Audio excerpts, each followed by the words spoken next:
So maybe you opened your freezer and found something weird like this little plastic piece. And thought, how the heck did that get in there?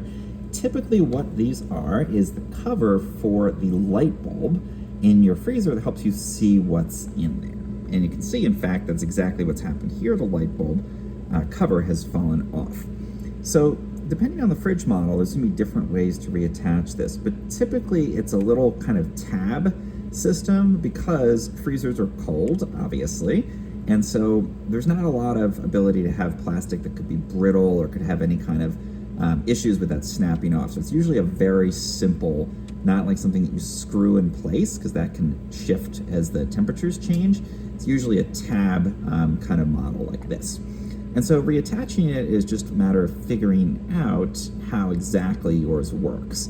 And usually what you're gonna wanna do is find, you can see there's a little slot and a little tab on here, trying to match these up.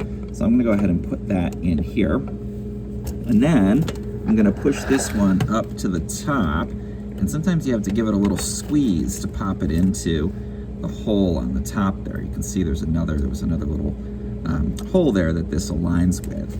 And now this is back in place, protecting the light bulb inside of that freezer.